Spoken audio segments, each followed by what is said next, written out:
प्रिय दर्शक बंधु वर्तमान विवादीय अभिनेता साई सत्यजित पंडा जी की यात्रा सम्राट तुलसी गणनाट्य चलित यात्रा वर्ष अभिनय करुँच अजगर साप को नहीं यात्रा मंच रे अभिनय करुवा बेले से चर्चा घेर को किंतु कथा उठुची आगामी वर्ष से अपेरा सूर्य मंदिर रे अभिनय करूना साई सत्यजित पंडा पुणी थरे आगामी वर्ष 2026-27 यात्रा वर्ष अभिनय करेंगे यात्रा सम्राट तुलसी गणनाट्य मंच रे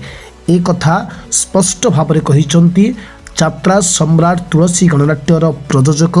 अनंत नारायण धल ओरफ नांडू बाबू। दर्शक बंधु आगामी वर्ष 2026-27 यात्रा वर्ष अपेरा सूर्य मंदिर मंच रे अभिनय करने चुक्तिबद्ध होती बोली स्टारकास्ट आसी साई एवं साई पायल उभय यात्रा सम्राट तुलसी गणनाट्य छाड़ी आगामी वर्ष अपेरा सूर्य मंदिर रे अभिनय कर जाउछंती बोली सामाजिक गणमाध्यम आसीबा परे अनंत नारायण धल ओरफ नांडू बाबू यात्रा सम्राट तुलसी गणनाट्यर प्रयोजक या उपरे ए मंतव्य दैछंती।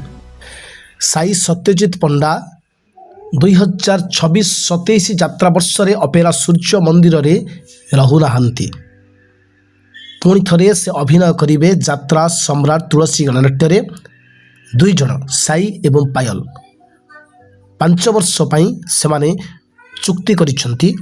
यात्रा सम्राट तुलसी गणनाट्य अभिनय करने एक कथा स्पष्ट करिसेंती तुलसी गणनाट्यर प्रयोजक अनंत नारायण धल ओरफ नांडू बाबू। किंतु एपटे साई सत्यजित पंडा कहते जे मु आगामी वर्ष 2026-27 यात्रा वर्ष अपेरा सूर्य मंदिर अभिनय करने मु चुक्तिबद्ध होइछि 2 वर्ष से तुलसी गणनाट्य आगामी वर्ष रहिबे नहीं एथिपाई प्रयोजक यात्रा सम्राट तुलसी गणनाट्य प्रयोजक अनंत नारायण धल ओरफ नांडू बाबू कोर्टर द्वारस्थ होती कोर्टे साई विरुद्ध में से एक एफआईआर दायर करिसेंती। साई सत्यजित पंडा नांडू बाबू विरुद्ध में थाना रे एक एतला दायर करिसेंती जिससे मते धमक दौरान आगामी वर्ष यात्रा सम्राट तुलसी गणनाट्य अभिनय करने मते बाध्य करुछंती। सहित साई सत्यजित पंडा माँ नांडू बाबू विरुद्ध में थाना रे एफआईआर दायर करिसेंती। एबे केवल प्रश्न उठुची आगामी वर्ष 2026-27 यात्रा ऋतु रे विवादीय अभिनेता साई सत्यजित पंडा केउ यात्रा अनुष्ठान अभिनय करेंगे अपेरा सूर्य मंदिर न यात्रा सम्राट तुलसी गणनाट्य यह केवल आगामी दिन में देखा बाकी रहिला।